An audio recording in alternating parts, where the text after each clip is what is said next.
Hello everyone and welcome. This is a VR to the lovely Logan at Larkin Legend.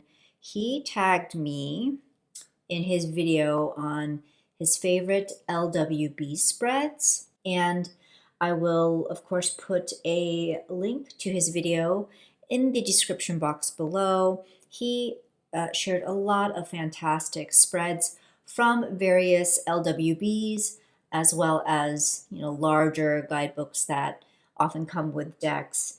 And I gotta say, it was a really nice exercise to then have a reason to go into my LWBs and the different guidebooks that I have, because I confess that a lot of times those guidebooks can be overlooked, especially some of the Llewellyn guidebooks where it feels pretty much like, different shade of the same thing. But I did find some spreads, so I'll say this. I didn't have as much luck as Logan did, and I don't classify these as favorite spreads because I haven't tried any of them except for one. And so I would say that these, instead of being favorite spreads, are ones that I am looking forward to trying.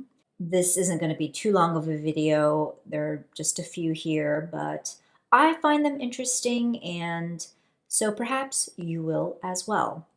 So the first spread that we're going to get out of the way is one that I already did for my previous Grab a Deck video, and that was based on the Soul Cats Companion Guidebook, and I did that along with the Soul Cats Tarot. So if you want a more detailed look, you can go watch that video, and I won't be redundant in this video, but I can go ahead and give you the layout here so that you can pause and take note. And this is called a quick pounce spread. So there's that. And I found this spread all through this exercise of trying to go through these guidebooks to find interesting spreads. So that worked out really well. The next spread I'm going to share is from yet another tarot that is cat themed, and that is the Cat's Eye Tarot, the little white book from this deck. And this is a longer spread than what I would usually try to do, but because they're grouped into smaller, like almost like mini spreads, I feel like I might want to try this. So this is the 9 Lives spread. And basically with this spread, you are compartmentalizing like different phases of your life. So you've got youth, midlife, and maturity, and you're laying out 3 for each category. And then you're basically going to, it says, turn over the card that best corresponds to your current life stage. And then in each life stage, we play with new skills and form a vision of where we want to go. So that would be these first cards here.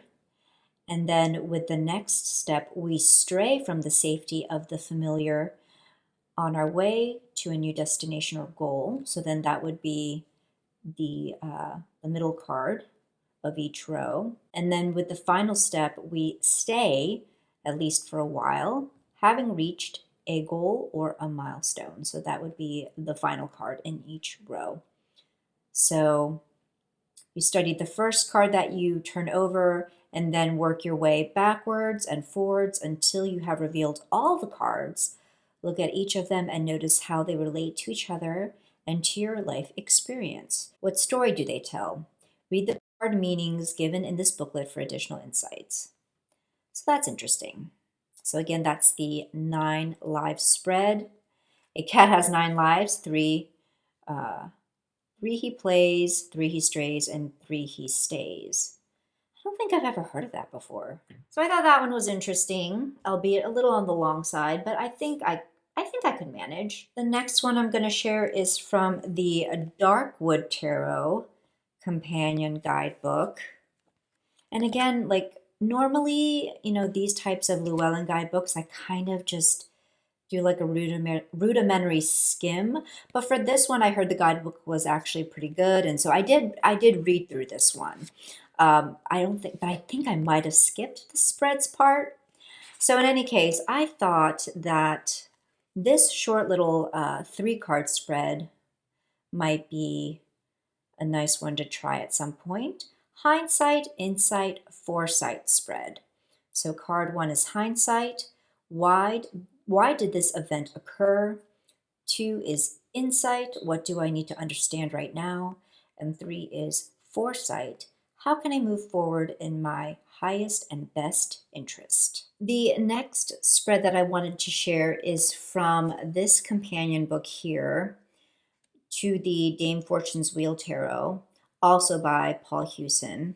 And this deck does come with its own little white book, but if you are interested in more of a deep dive into this deck, which has suits that are predominantly inspired by the Atea tradition, then I highly recommend getting this companion book. I think it's really good. But the spread that I was particularly interested in is this simple 2-starter.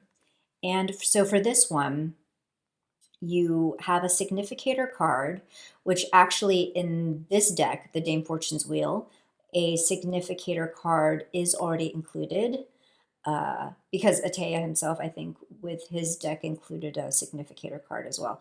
So you start off with that, and then with the next 2 cards, you're actually separating the minor arcana from the majors, and then once you have that separated out, you're using actually only the suit or suits that pertain to the question or topic.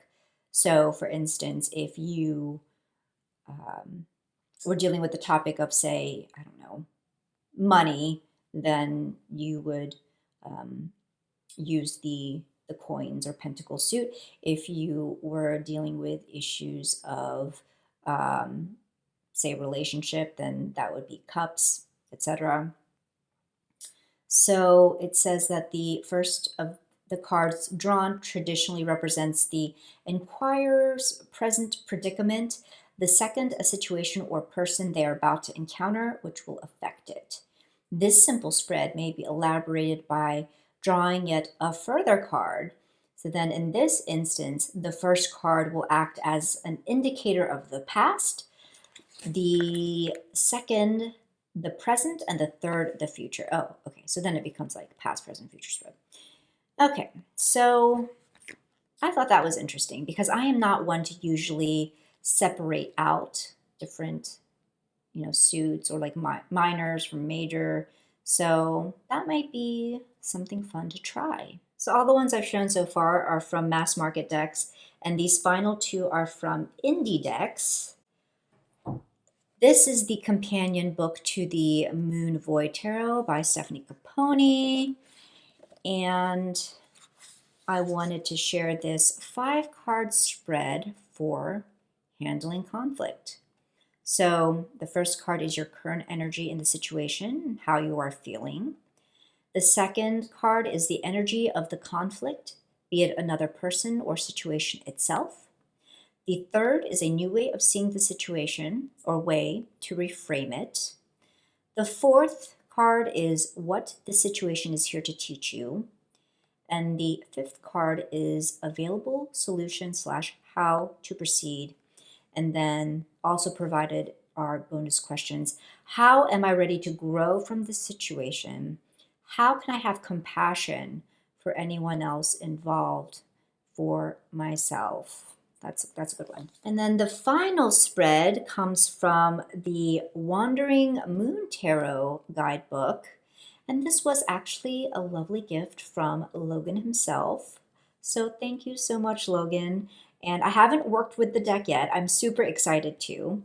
but I did have a little bit of a flip-see through the guidebook, and I did come across this spread right here that I thought might be interesting. And it's the Am I Ready to Wander spread. So this spread is for when it may be time for a different direction in your life, career, or relationship. To wander means to journey, to take that first brave step. So the first card is, what in my life am I wandering towards? The second card is a way that can help me to get there. The third is a spirit guide / ancestor / deity who is ready to assist me on this journey. Sorry, my eyes are like old and I cannot see, and I think I'm losing light. Okay, so the fourth card is, if I wander down this path, what is a lesson that I can learn? And the final card in the spread is, am I truly ready to wander, or should I first step back and reevaluate my situation?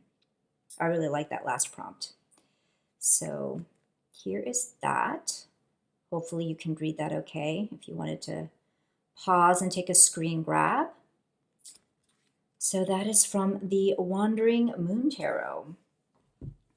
So that is all I have, and I hope you found some of these spreads interesting enough to want to try.